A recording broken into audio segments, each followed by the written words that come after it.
So last year alone, like Mhm. in all of 2023, we only had 66,000 sales. I think in 2021, we had 120,000. So it's 100 half. transactions, yeah. So we had the least amount of transactions we've had since 2000. So I don't know if you know, do you know how many realtors are in the GTA? Say maybe 88 to 90,000. 70,000. And it's growing. Yeah. That means almost nobody, like not everybody one's making sold a a sale. home, Yeah. right? Not everybody made a sale last year. A realtor on average did less than 2 deals Mhm. last year. How do you live on that? Yeah. And the other caveat to that is like 90% of the deals are done by the top 10% agent. You know, do you know how many realtors I know have side jobs? A lot.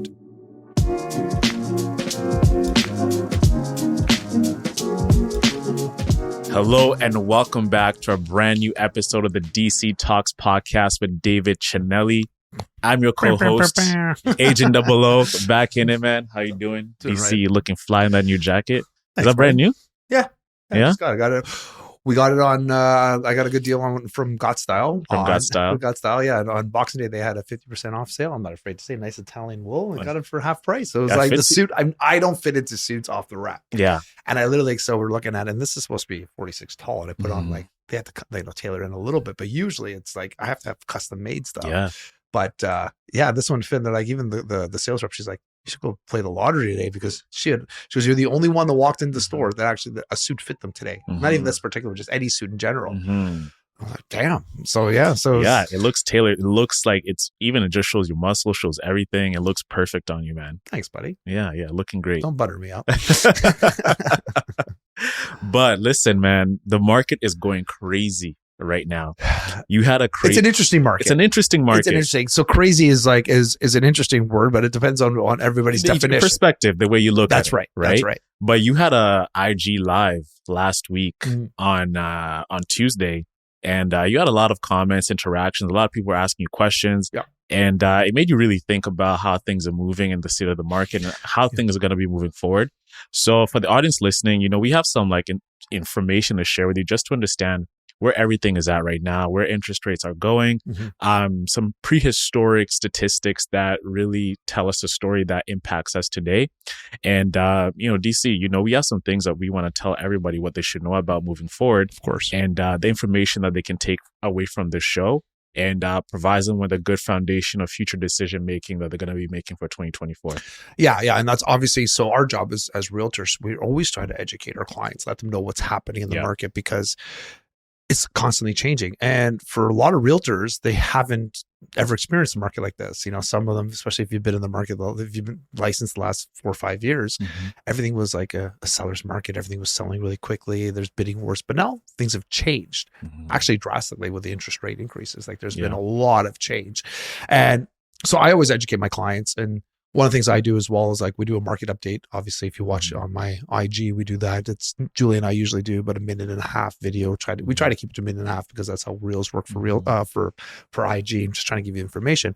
But if you're on my drip campaign or my emailer campaign sequence. Yeah. So I use this thing called Bomb, which we send out, and you get all this, you get the video and you get all the stats and you get all that because we try to educate them with the little blurb. So if you like to just watch a video, the video is there. If you want to get deep into the areas and what the stats are, we can click on that.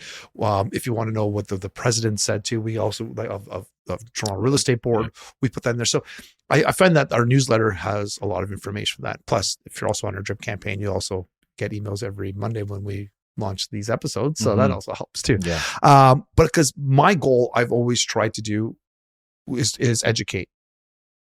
And I feel that when I wasn't a realtor, that was one of the biggest problems I had with agents, that they didn't educate me. They didn't really know a lot what was going on. It was all about the transaction for them. Oh yeah, a lot of it, right? Yeah. Whereas, that only gets you so far, right? Obviously I didn't use them again.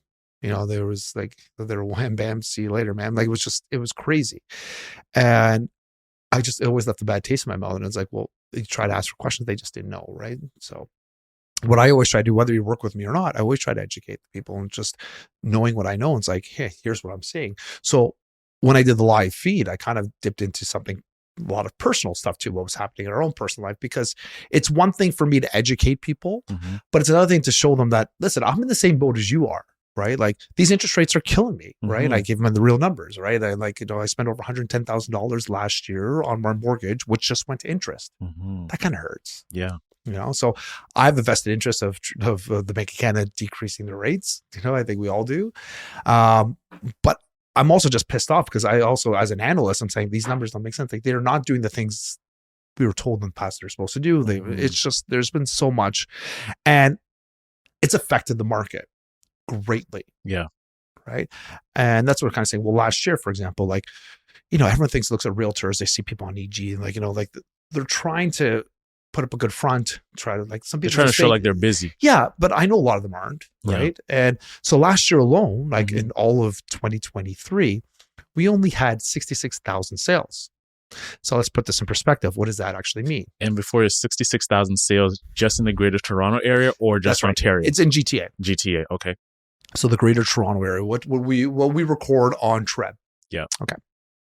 So 66,000, I was like, okay, what does that actually translate? Well, I think in 2021, we had 120,000. So 100 transactions, yeah.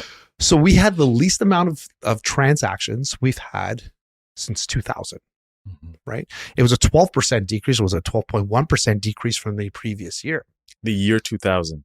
So it was the least amount of sales we've had since 2000. Okay. And if you compare it to 2022, we've also decreased 12% from last year, from the previous year. So I don't know if do you know how many realtors are in the GTA or they're on TREB right now? I would say maybe 88 to 90,000. 70,000. 70,000. And it's growing. Yeah. So think about that. 66,000 sales, right? Mm-hmm. That means almost nobody, not everybody sold a home, right? Not everybody made a sale last year, even if you double that. So when we do a sale, so 66,000, you double it because there's buy, sale, and the sell side. It's about 132,000 people, right? So 132,000 ends, let's call it. So again, a realtor on average did less than 2 deals last year. How do you live on that? Yeah. And the other caveat to that is 90% of the deals are done by the top 10% agents. So yeah, there's a lot of people struggling there right now. And it's so it's funny, we get some feedback from people from TikTok going, you effing realtors are doing this and you're screwing them. Because scumbag. Most of these people can't afford to live, right? They can't afford to eat. Do you know how many realtors I know have side jobs? A lot. There's a lot of them. Right? I had one conversation this morning. A friend of mine is a realtor. He's driving Uber in the meantime. So he's a full-time realtor and then Uber on the side just to supplement the income. Supplement income. Yeah, he's a newer agent. He's only been licensed about 3 years. But again, and you find those new agents coming into the game now, moving forward. Do you feel like they stand a chance to even making it for someone like you? You've been established absolutely. For the past. I do think they can make it.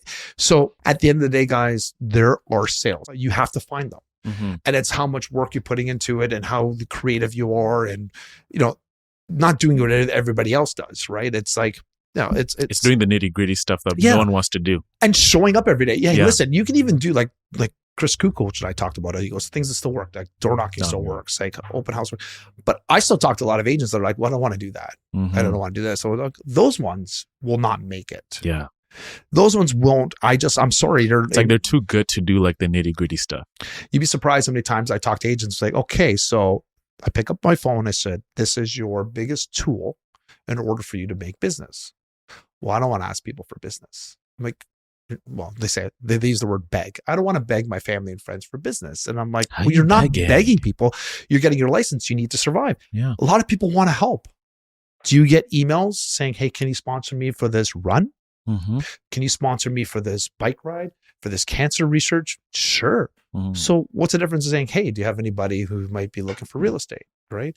So I find that people that are consistently asking and doing the things they need to do and putting time, effort, and learning about the business, 100%. Doesn't matter what market you're going to be in, you can persevere. Yeah. You will make it eventually. Right. And you can't let these numbers, which I'm going to show you some more numbers, it's all about your mental state.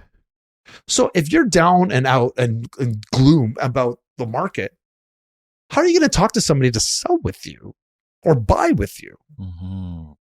Think about that. If you're always down to if you're Eeyore, you know Eeyore is Winnie the Pooh, the guy the guy who always lost. I lost my tail.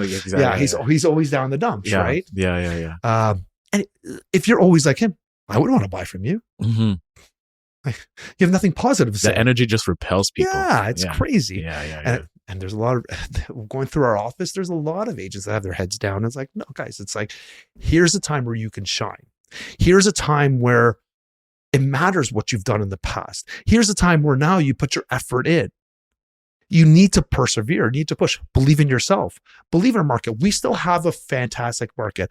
Listen, we just got hammered with over 4.5% interest rate increase over the last year and a half. And we still had 66,000 sales. Think of it that way. We still had 66,000 sales. That means there were 66,000 people that needed to sell their house. Can you find somebody? It doesn't matter what market you're in. You'll find somebody if you people die. divorce, people, like there's transactions that need to go, like people need to upsize.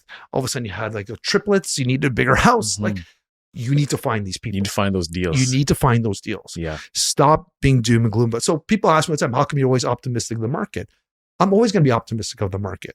I always will be. Even when the market is down. So last year sales were down, right? So we had least amount of sales.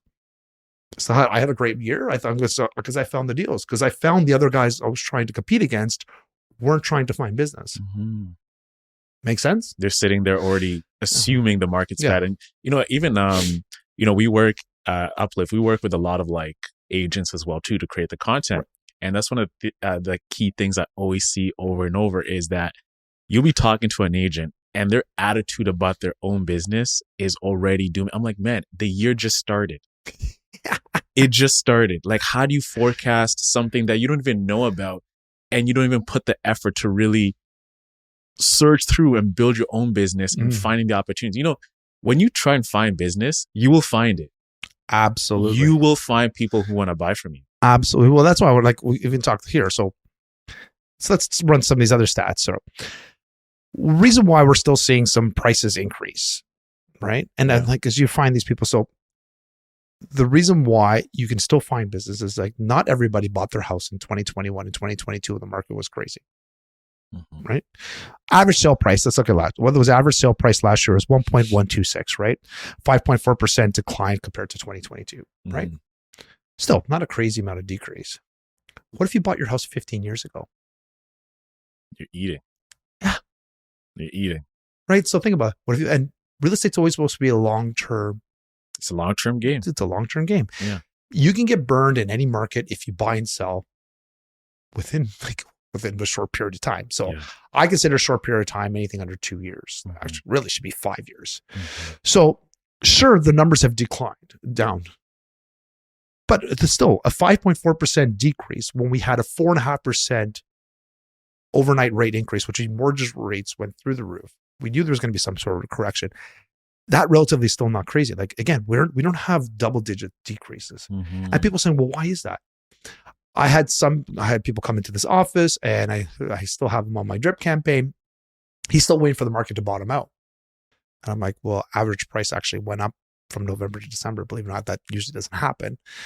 We don't know what the numbers are in January. I think a lot of people are looking to see what's going to happen the next few months with the interest rate increase. We've been told that they're hopefully going to decrease rates.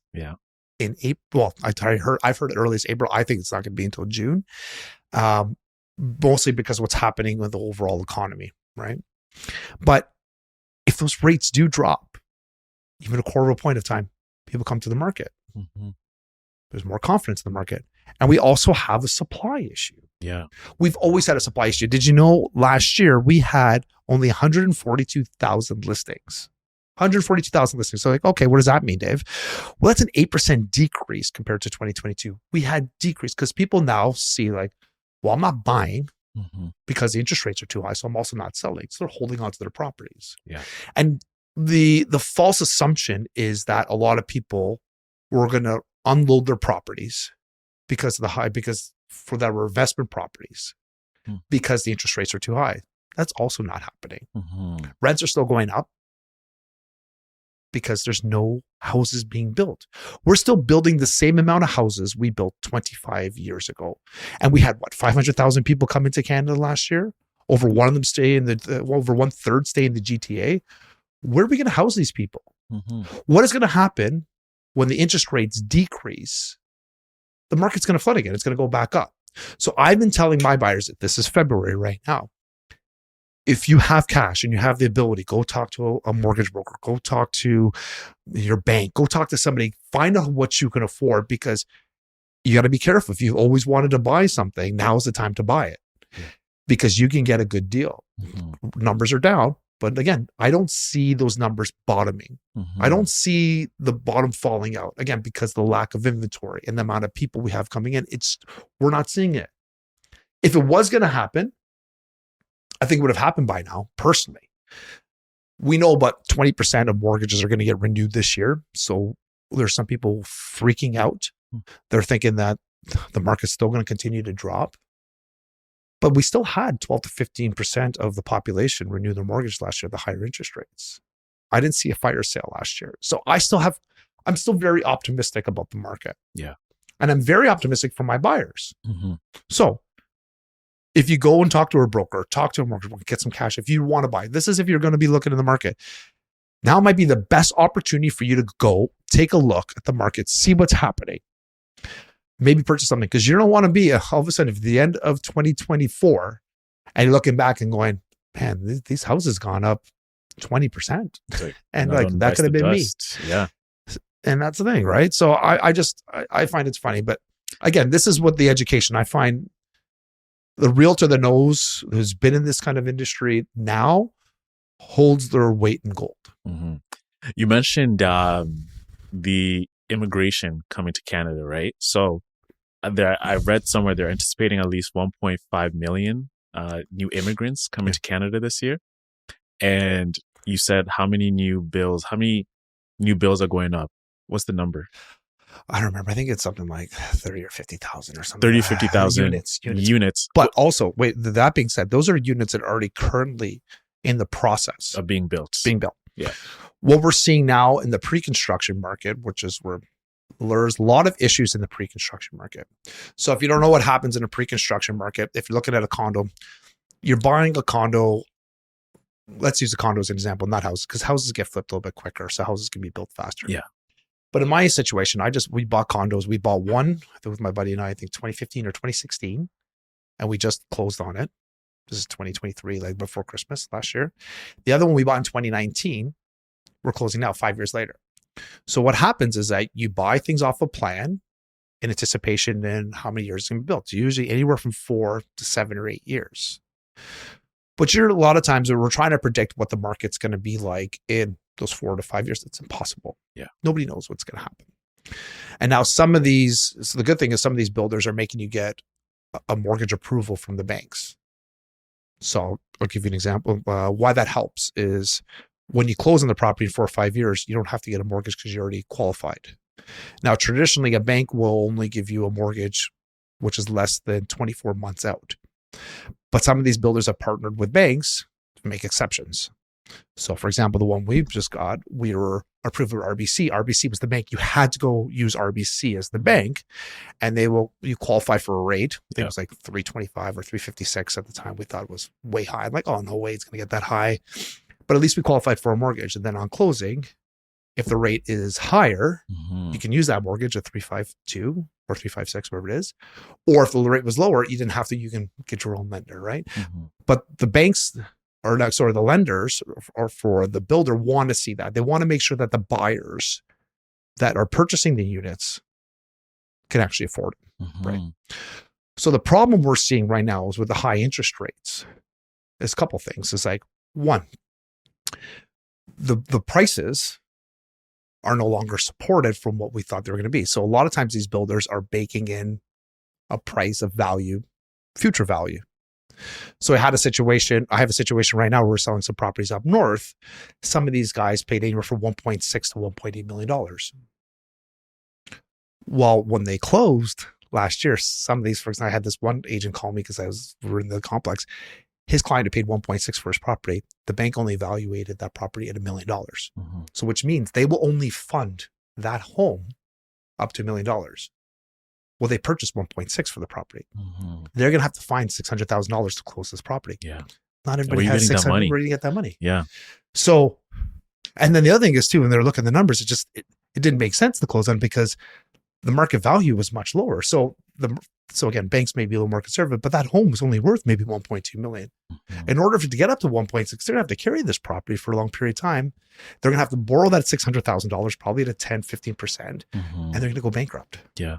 So even though these people have purchased the property, these buyers have purchased the property, and they've already put 20% down. So 1.6 million, 20% down, it's like $300,000. Yeah. They're walking away. They're leaving the deposit. So now the builder's going to have to sue them. There's all this legal, but they're foregoing their deposit. Because it's not worth it in the long run. Well, they can't. Exactly. They just can't. It just doesn't justify it. They'd rather lose 300 than borrow 600 and go bankrupt. And I get it, because it's already at that point, it's a sunk cost. Mm-hmm. The problem is the builder later on, if he sells at a deficit, that property, they can go after them. Yeah. So, but anyway, there's just more legalities on there. The second issue we have is we're talking off air, which we're seeing at our own property. What happens with the condo corporation, again, back there, that they get everybody to get these mortgages so they're approved. Then their lender will say, okay, so these people are approved, great. And they give them funding based on certain parameters. But again, the builder owns the property till all the units are fully done. Mm-hmm. And I think some of the common areas basically is that they can hand over the keys to the units. But in the meantime, they're not going to be spending all the money. They don't want to be spending all the money because it doesn't make sense. If your unit's ready for you to move in, you should front some of the costs. This is how the pre-construction works. Yeah. So in our situation, I think there's 36 stories. What they do is they build the condo, they build the basement, obviously they build all of the parking and all that, the structure. And then they build up to the 36 stories, they build the outside, make sure everything is tight and good to go. And then they start floor by floor. Mm-hmm. And they start renovating and they start making sure each floor is ready. Once each floor is ready, those unit holders, the builder, again, you can't own the property till the whole thing's complete. But again, he doesn't want to front all the costs. So if you're on the second floor, for example, he's going to give you the keys and they're going to say, okay, you now have to pay us an occupancy fee up until the whole condo gets registered into your name. And that could be a long time because again, if you have 36 stories, you're here, you have to wait. You're on the second floor. You have to wait till all the rest of 35 are ready. Mm-hmm. And they do that. So the higher you go up, the less occupancy you get them in there because they start at the bottom, work their way up. Mm-hmm. So because these interest rates are so high, right? We got pushed back like the occupancy is almost double what the mortgage rate is going to be. Right? Double. Right, double. So for example, my unit, we're on the 19th floor. We were lucky enough because our unit was large enough that they were using it to bring materials in. So they finished all the way up to 36 and they started those units all the way up. So we were on the corner where they were bringing all the shafts. Anyway, so we were lucky enough. Our unit, 800 square feet, the interest rate, which you have to carry is over 8% they're charging us. It's $5,100 a month for us to carry this property on occupancy. We may get $3,000 on rent, maybe 32. I would say at max, maybe $3,500. Is this like a 2-bedroom? It's a 2-bedroom, 2-bath, parking and locker in Etobicoke. So we're going to run a deficit, but it also takes time for somebody to get in there. Yeah. So like a good tenant too. A good tenant. So every month I'm going to be losing money up until it gets registered. So, and they don't think it's going to be registered for at least another 90 days, if not longer. So I'm going to be losing money. Even one of my clients, which is a lower level than me, he's got half the size of the unit. His was like 500 square feet. He's paying $4,100. We just rented his property for $2,250. He's losing $2,000 a month. And for how many months, we don't know. Because again, you're at the mercy of the builder to register you. I've also heard some builders registering their property 2 years later. That's crazy. Like, so you're spending this phantom mortgage. It's not going towards your mortgage. It's not going to, you're just paying, you're paying rent. You're bleeding cash. You're bleeding cash. You're basically paying rent to the builder to live in your own unit. Yeah. So people, some can't afford that. And and the investors, because they're in deficit, are also walking away. Mm-hmm. In your experience, when you have people in this type of situation, how long do they go until they say, enough is enough? I can't continue doing this. I'm selling this unit. Because with inflation and everything, and you're bleeding cash, like $2,000 is a lot of money just to be forking out. So this is also why there's the assignment sale. So an assignment sale, what it is before the changes hands between the builder to the purchaser, the pre-construction, you're able to assign that paperwork to another buyer, right? Because you don't want to take that. They're like, so that's why as soon as those interest rates went up, people were writing their numbers, the assignment, which is the secondary market, let's call it, went crazy. And people were literally taking less than that they purchased the pre-construction just so they didn't have to pay for it, just so they can get out of this deal. And sometimes, depending on the builder will allow you a lot of times to do one assignment, but the builder also has to approve of the new person assigning it. They can also kibosh it if they want to. So they have to approve it. And sometimes you have to pay a fee to assign it, like $5,000 or $10,000. Sometimes it's waived, sometimes it's not. But since these interest rates went up, I've never seen so many assignments in my life. It's crazy. Yeah.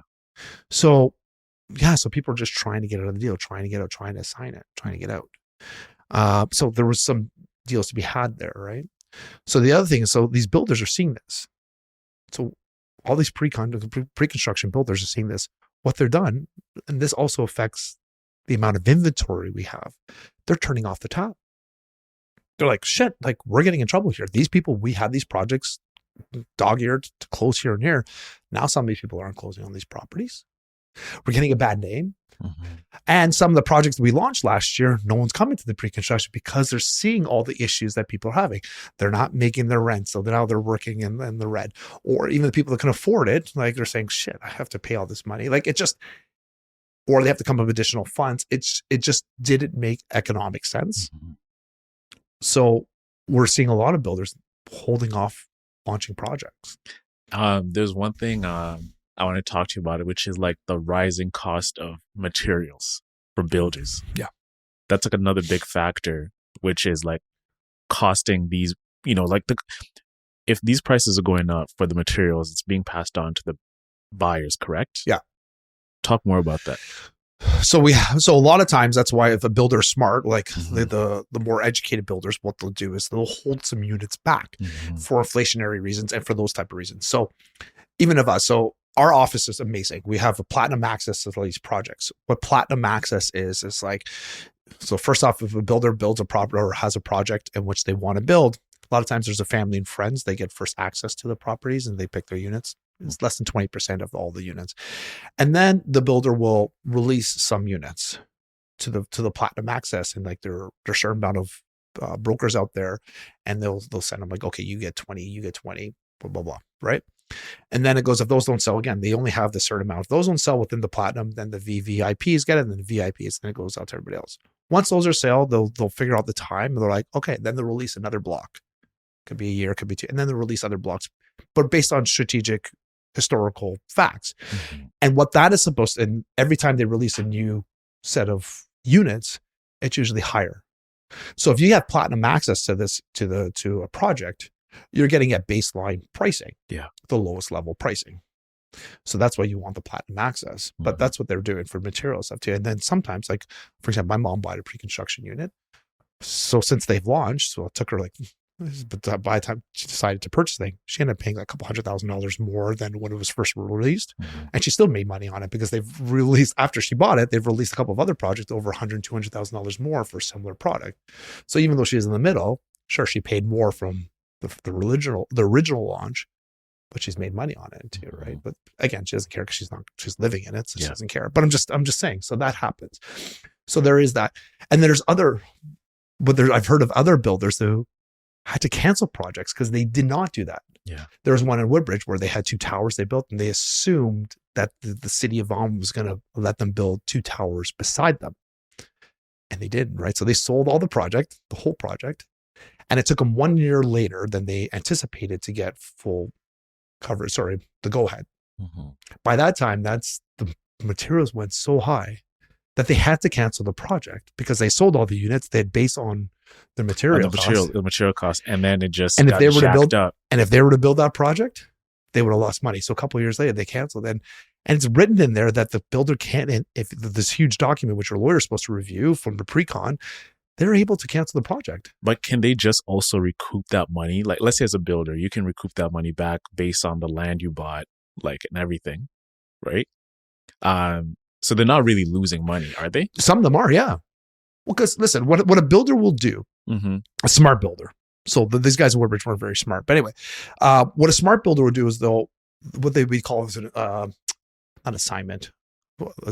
Basically, assembly. Sorry, that's the word. So they'll purchase an assembly. What an assembly is say there's a block of say like 5 or 6 commercial properties on a property. They want to build on that property one by one. They'll purchase them, and they'll do an assembly, or they'll buy all 5 at the same time, whatever, and they'll create the assembly. They will sit on that property because they're paying property taxes until it makes economic sense to launch. So, because they'll have renters most of the time in there, like those commercial properties would pay them rent, and it's the same thing. So a lot of times a builder that's done their homework won't go forward with a project until it makes economic sense. Mm-hmm. So that's why, for example, one of the properties we purchased, I purchased off my dad. My dad had passed away. My mom didn't want it, so I purchased off of her. It took him 8 years to build a property at Yonge and Eglinton. Yeah. 8 years. Because it wasn't the right timing, the materials, other costs were the factors. I think RioCan was the builder, and they just did a good job in like knowing when to factor that. I see. Yeah. From everything you've said, it seems like everything is not in equilibrium. You have a lot of people coming into the country with not enough housing. Yeah. You have these interest rates, which they fluctuate. Well, I wouldn't say they fluctuate, but they rise and they might come down. But you never know. It's very unpredictable. What is like your advice to the people who are dealing with this right now? Maybe they want to buy or they want to sell. Mm-hmm. What are some of those parting words that you have for them based on what you just shared with us today? So the first and foremost, I would say back to the numbers we had before. There's 70,000 realtors in the Toronto Real Estate Board. Interview them. Mm-hmm. Talk to them. See the ones like there might be somebody hungry who hasn't done this, but like what is their strategy in this type of market? If they don't have a strategy, walk away from them. But honestly, what does a strategy look like for a realtor? For a seller, for example, it was like, what's their marketing strategy? How are you getting in front of people? What are you doing to sell my home? For a buyer strategy is like, okay, what are you seeing in the market? What kind of conditions are you doing? Like, what is happening in the market? Because nowadays, I'm even telling my sellers, take a financing clause. And the reason why I'm asking my sellers to really consider financing clauses, whereas in the past, when you're putting an offer in the past, there was no conditions. Mm-hmm. Well, the environment has changed. Unless you don't know that, like the environment's slowly changed. You can put a home inspection condition, but the financing is the biggest one because that is the variable which can make or break a deal. If somebody comes in without a financing clause, I'm like, how am I guaranteeing that this person's qualified? At least if there's a financing clause, we're going to give them a week to talk with their lender to make sure that the home is worth what they're paying for and they have funding on closing. So you're giving them that. If they just come in and remove the finance clause, I tell my sellers, there's no reassurance they've even talked to a bank. I don't like that. Mm-hmm. So that's one of the things, like knowing your agent has been there and talking to them. Like on the buy side, I talk to the other agent. I'm like, listen, we're putting a financing clause in here. My guys are qualified, but here's the thing, the market is changing so much. Rates change all the time. We don't know what's going to happen tomorrow. I want to make sure my guys are good and solid, even though they're qualified for this amount. And I think for your sellers, it's a good idea that we are coming forth with a financing clause to ensure on closing that there's no hiccups. Mm-hmm. That's what an experienced agent has. Whether you've been in the game 5 minutes or you've been in the game for 15 years, knowing how to talk for 50 years, knowing how to talk to the other agents and knowing what's happening in the environment is worth your weight in gold.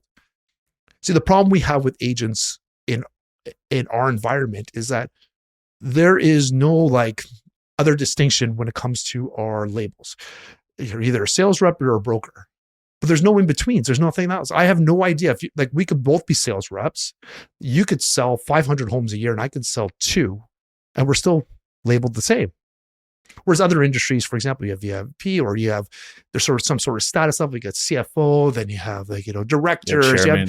So you have all these different levels. Well, we don't have that in real estate. Mm-hmm. So it's imperative that somebody's coming along, that they interview your realtor, know that they can flourish in this environment. So it matters in this type of market, the type of person you have. So even somebody who hasn't been into this type of market. Again, remember, most agents that came into this, sort of, there are 70,000 of us. If they've only been in a market 2 or 3 years, you've never seen a down market. Mm-hmm. You don't know. Like I remember what happened 2016, 2017. We had to pivot. We had to change. It's also good to have good peers with you as well that have been in the market too, that we can bounce ideas off of, because again, this market is constantly changing. So you need to have somebody in this market, when you're either buying or selling, that either has some sort of resources in order to change, to pivot, and know what to do in this market. So it matters. It matters. So, and knowing your stats and stuff like that is one small aspect of it. So interviewing them, making sure they have a good strategy. Any third thing, anything else you want to add, or is that it? Yeah, get a good feel for them, because they are going to represent you. Yeah. If you don't like when they're talking to you and how they make you feel, don't hire them, because they are an extension from you. Yes. Amazing. Well, DC, man, you dropped a lot of gems for us today. So, yeah. So I'm very passionate about real estate. I know we don't always talk about on real estate on this podcast, but I felt like today was one of those days I needed to. You're inspired. You're like, you know what? I got to let people know what's up. Yeah. I felt like that. Amazing. Well, if you want to learn more from David, make sure to follow him at David V Chinelli _realtor.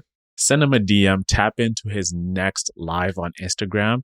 And if you really enjoy this, subscribe to our YouTube channel, leave a review on Apple Podcasts, and also rate the show on Spotify. This has been a pleasure discussing, DC. Oh, that's it. I know. Which one do you want to do? Let's do the handshake. All right, buddy. It's a little reaching over the microphone over here. Those that are listening, I'm like, there's this whole awkward thing. Like, oh man, you know when you reach out to someone, you're gonna adapt, and then they like, trying to. And don't forget, dance. I love you, buddy. I love you too. All right, that's been the DC Talks podcast with David Chinelli. I've been your co-host, Agent 00, and we'll see you next week for the next episode. Cheers. Peace out.